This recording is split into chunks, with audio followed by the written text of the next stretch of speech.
In this second lecture we cover what we mean by agricultural legislation and how our contract with time ensures our prosperity and subsequent tax collection. Lecture 2, Article 2.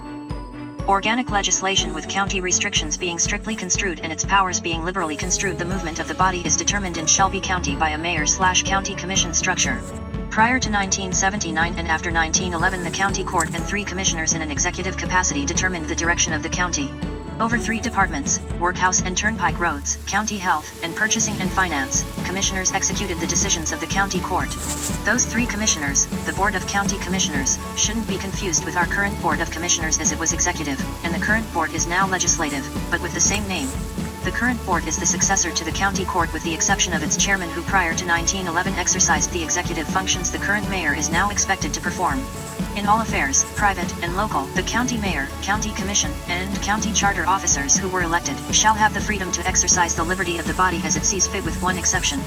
For those powers reserved for the judiciary, the county may not supersede, because it may be the Shelby County courthouse, but the judges fall under the direction of the state, like federal courts have judges in states but report to the federal government. As legislation is subject to the judiciary and the county to the state, the powers to adopt and enforce resolutions and ordinances become incumbent upon the mayor and commissioners. John Ryder noted February 2, 1981, that resolutions of the county commission don't hold the force of law and that counties are extensions of the state and should thus have no ego or personality apart from the state, unlike Memphis being home of the blues. Organic legislation refers to counties being public corporations with all the rights of them, where its residents reserve all rights. The county is set up as a public corporation. A corporation's 9-digit identification number is more of a social security number than an employee identification number, because the income generated through taxation is put toward the benefit of those who are social with it. This corporation is not an inanimate object but a living organism with its own mind, not an individual but a body of them, and not in time but of time. This body we call the county is considered a living, breathing organism which should be given all due respect. But why?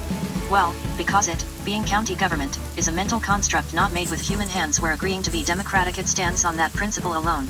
An old philosophy goes, man is mind, and politics is introduced when 2 or more minds unite to reinforce their form of liberty.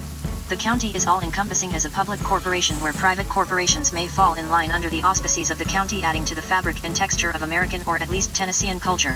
So, we call this legislature organic, because there is much leeway within the bounds of the law, where most any decision, being morally right and ethically good, will produce a prosperous outcome. So, association with the state through a county of residents allows us to collect taxes for their distribution to the government. The county government is like Alexander Hamilton's treasury, as it is just a storehouse or umbrella under which exchanges of products or services may be safely transacted for the small fee we call taxes. We don't pay tithes just to hear the preacher speak, but also for the comfort of social security it provides in the most literal sense. So, the body moves as one in favor of the best interest of itself, as would any rational being. The county shall have all the rights and responsibilities of any corporation. More often than not, the decisions made by the body will be for the best health, safety, and welfare of all citizens involved, and if not, at least surely at a comfortable standard of living. So, if one can't form another corporation with less overhead and more profit, where one may control his or her own destiny by adding character and interior decoration to the structure the county affords, it is no one's fault but the individual's. The county is like a pavilion in a state or national park. It is there for smaller bodies to congregate, socialize, and enjoy rest under the jurisdiction of Shelby County or whichever county one happens to be from. This pavilion is just as much for enjoyment as it is for business and the prosperity afforded by it.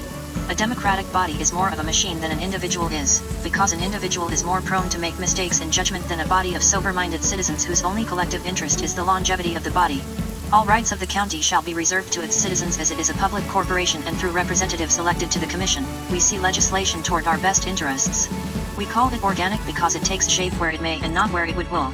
It is not that counties and cities are in competition, but the will of human nature compels us to be more specific than general, identifying with local municipalities rather than the greater county. So, under the pavilion the county provides cities and towns meet to democratically choose the best course of action to ensure the peace, tranquility, and prosperity for those under their auspices, as the county does for the whole of its citizenry. There is a lot of leeway between the brackets of legality for a county strengthening its infrastructure, as it is only concerned with what is within its boundaries. Organic legislation refers to counties being public corporations with all the rights of one, where citizens are reserved all rights. The county is not in place to supersede local government except in issues of law. As an issue of protection from outside forces, national and international organizations can't be allowed to take over local government. The county preserves the longevity of the democratic body in local government by recording that this body, Germantown, Arlington, Walmart, or Prospect Park Retirement Homes Building Committee, Wives Bridge Club, met to discuss the betterment of their environment. So, the county provides the atmosphere while the local body that claims its territory of protection from the element is the environment.